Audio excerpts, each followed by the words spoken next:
Padepokan Gus Samsudin resmi ditutup pasca trik dukun dibongkar pesulap merah. Ya seolah-olah ini bukul ya. Yap, dipukul-pukul. Yap, itu adalah cairan kimia. Nah, ini sapu ini adalah untuk mengalihkan perhatian agar tidak terfokus kepada tangan sebelah kiri Gus Samsudin Jadab. Piring plus dengan kertas tisu yang sudah ditemukan di bawah kolong tempat tidur ditambah dengan PK yang dipegang oleh Gus Samsudin. Dupa atau kemenyan itu jadi istilahnya kita langsung ke dukun karena dari kita kecil disuguhi film di layar televisi atau layar bioskop itu ya, layar kaca atau yang nggak kaca gitu. Sekarang layar nggak kaca lagi kan ya, layar apapun yang disuguhkan entah sinetron entah film itu kalau udah urusannya dukun langsung dupa dan kemenyan. Betul, urusannya setan malam Jumat, kurang ajar kan. Gak ada setan keluar malam minggu, heran saya. Padahal malam minggu itu banyak setan keluyuran gentayangan. Kalau malam Jumat itu malaikat pada keluyuran ke masjid-masjid, ke pemakaman, itu malaikat. Karena malam Jumat itu sunnah ziarah kubur kan begitu. Tapi dibuat malam Jumat itu tuyul, malam Jumat itu pocong, malam Jumat kuntilanak. Betul kan ya? Seperti itu. Si manis jembatan Ancol malam Jumat kan begitu. Jembatan Semanggi nggak ada loh ya, nggak ada, tenang, sama Ancol jauh. Nah ini malam Jumat dupa menyan langsung dukun gara-gara film. Jadi film ini begitu urusan, contoh acara ngirim ngelarung misalnya sesajen ya, sajen, nanti yang bagian begitu dupa ditunjukkan. Jadi kesannya dupa ini untuk mengantar berhala ya, untuk sesembahan berhala. Dupa ini untuk dukun ya, dupa ini untuk para normal.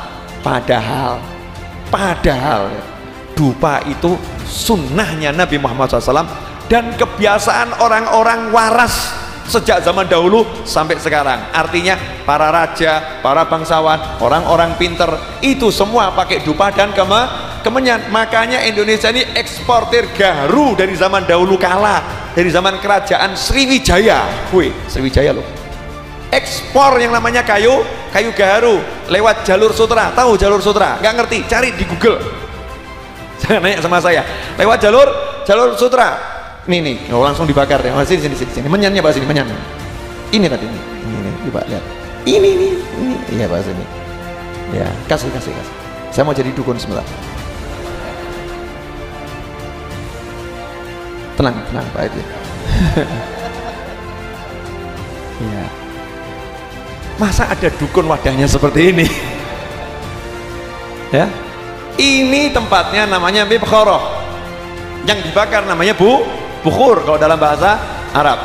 Kalau dalam bahasa Rasul ini mijmaroh, tempatnya namanya mijmaroh ya. Prosesnya perbuatannya namanya istijmar. Istijmar itu mengasapi diri dengan wewangian, itu namanya istijmar. Kalau bahasa Indonesianya itu membakar dupa atau kemenyan. Ini silahkan yang tonton saya. Ini sunnah Nabi, bukan sunnah dukun. Paham? Nah, dukun itu melihat sunnah Nabi ini mendatangkan manfaat. Ternyata bangsa-bangsa yang halus, terima kasih Mas Edwin, bangsa yang halus itu jin-jin itu kalau mencium aroma yang wangi mereka berdatangan, seneng. Makanya dukun juga tiru-tiru pasang aroma tertentu. Cuman aromanya dukun itu kalau dipasang yang datang itu ya modelnya yang seperti dukunnya. Paham ya maksudnya ya?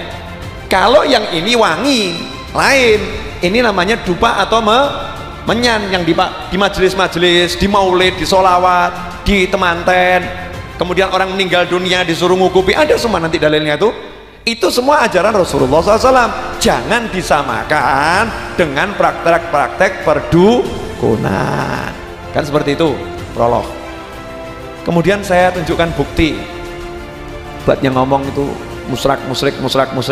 Kadang itu Muslim di Indonesia ini ada yang nggak cetok, ada yang nggak cetok, yang pakai begini dibilang musyrik. Gampang melulu nuduh orang musyrik, cuman gara-gara bakar menyan dibilang musyrik.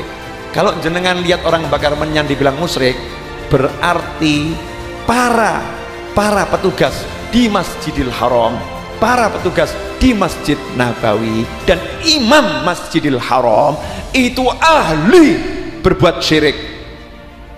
Kenapa? Karena setiap bulan suci Ramadan, Anda kalau pergi ke Madinah atau ke Mekah Al-Mukarramah mau masuk Masjidil Haram, itu ada petugas-petugas khusus dari Saudi Arabia.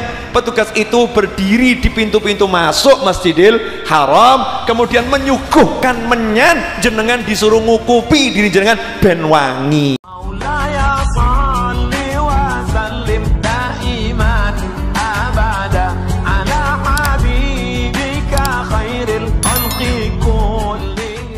Di demo warga Blitar, Gus Syamsuddin tolak Padepokan Nur Zat Sejati ditutup.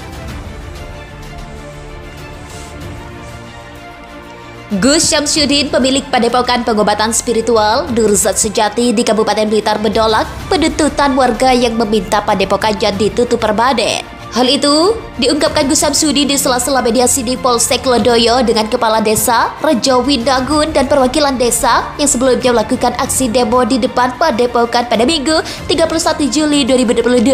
Proses mediasi berjalan alot karena Gus Syamsuddin menolak penutupan padepokannya secara permanen dan menegaskan praktik pengobatan spiritualnya yang ia jalani selama ini tidak menyalahi aturan ataupun melanggar hukum. Sementara itu, warga bersama pemerintah desa Rejo Windagun bersepakat untuk menutup permanen padepokan tersebut. Menurut warga, praktik pengobatan yang dijalankan Syamsuddin selama ini hanyalah penipuan. Menurut warga, banyak orang sakit yang datang berobat ke padepokan itu namun tidak kunjung sembuh. Kades Rejo Windagun, Bagas Wigasto, mengatakan hasil kesepakatan bersama padepokan milik Syamsuddin itu harus ditutup sementara hingga situasi lingkungan desa kondusif.